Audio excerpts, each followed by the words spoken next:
Princess Anne admits she is very lucky after last summer's mystery accident left her hospitalized.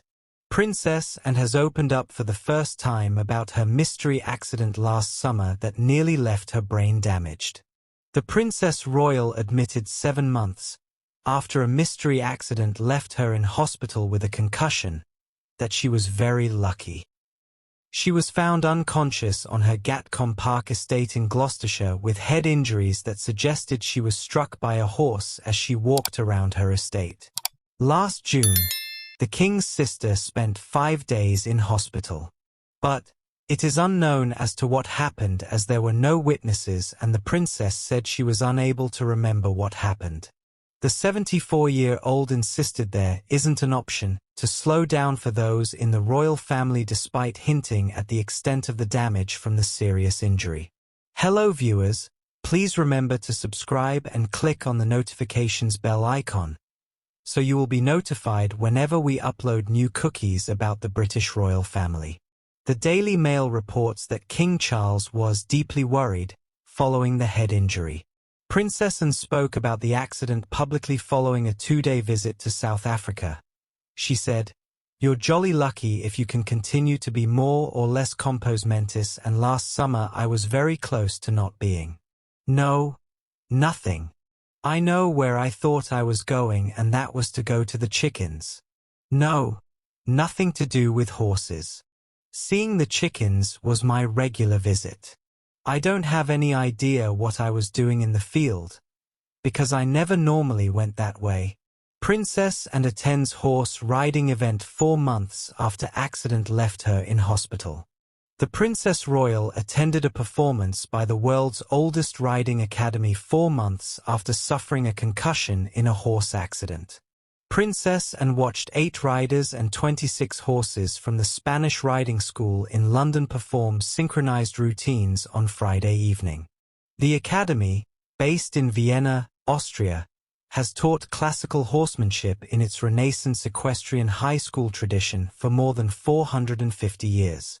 The princess was in attendance for the opening night of a tour by the school from the Royal Box on the opening night of the OVO Arena, Wembley. She was joined by model Lady Victoria Hervey, influencer Chugs Wallace, and thousands of fans who enjoyed the show. The Princess Royal, 74, was admitted to hospital with a head injury and concussion after reportedly being kicked in the head whilst walking on her Gatcombe Park estate in Gloucestershire. Due to her concussion and no eyewitnesses, the events of June 23 are unknown, with the princess couldn't remember a single thing. She was admitted to Southmead Hospital in Bristol and took nearly 2 weeks off from her royal duties after spending 5 days at the hospital. Princess Anne competed for Great Britain in the equestrian 3-day event at the 1976 Montreal Olympic Games. The princess has supported the Riding Academy for decades and visited its training base several times alongside the late Queen Elizabeth II. The Academy is heading to Aberdeen's P&J Live for 3 shows on October 25, 26 and 27. Princess Anne competed for Great Britain in the equestrian 3-day event at the 1976 Montreal Olympic Games. She has also won an individual gold medal at the 1971 Burghley 3-day event, and 1 individual and team silver medals in 1975 at Lumilan. The longest-reigning British monarch continued to ride horseback during her final years of life despite doctors' advice to quit. She was pictured at the age of 96 riding around her Windsor estate months before her death in September 2022. The Queen reportedly owned over 100 horses in her lifetime. The lighting up of the iconic Sydney Opera House didn't quite go to plan. However, as the torrential downpours delayed the departure of a Cunard cruise ship docked in the way of the projector. King Charles in tears in first post-summer outing a day before late Queen's anniversary. The late Queen Elizabeth II regularly attended the Braemar gathering. King Charles and Queen Camilla have been enjoying a weekend of sports as they attended the Braemar gathering in the Princess Royal and Duke of Fife Memorial Park on Saturday the 7th of September to watch the Highland Games.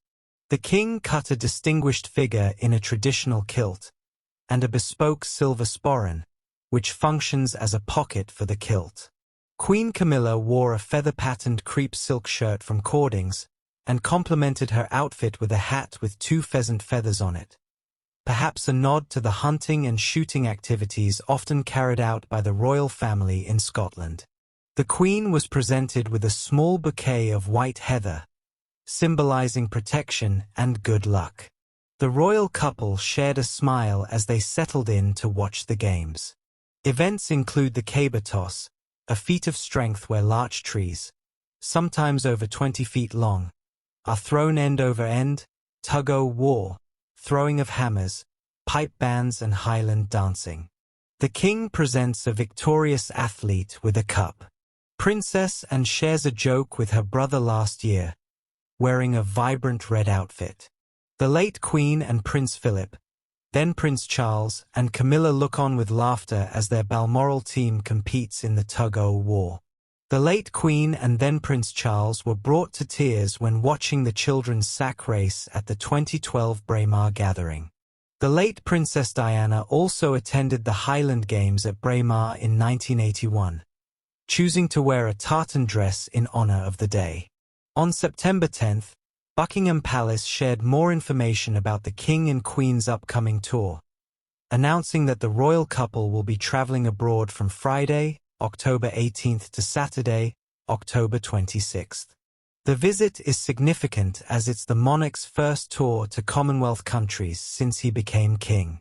It also marks his first major international trip following his cancer diagnosis earlier this year. This will include a royal visit to Australia, state visit to the independent state of Samoa and attendance at the Commonwealth Heads of Government meeting, CHOGM 2024. The palace said in a statement, verifying speculation that the king would attend CHOGM, which kicks off in Samoa on October 21st. The summit is held biennially, and Charles is head of the Commonwealth Association of 56 nations. The King's visit to Australia will be His Majesty's first to a realm as monarch, whilst the Commonwealth Heads of Government meeting in Samoa is the first the King will attend as head of the Commonwealth, it continued.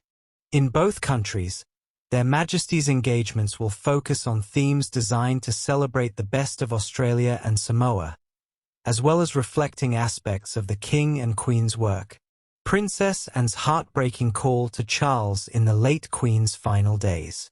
Princess Anne had to pick up the phone and made a heartbreaking personal call as her mother the Queen's health started to fail. Thanks for watching. Please don't forget to like this video and drop comments. And most importantly, don't forget to subscribe and hit the notification bell so you don't miss anything.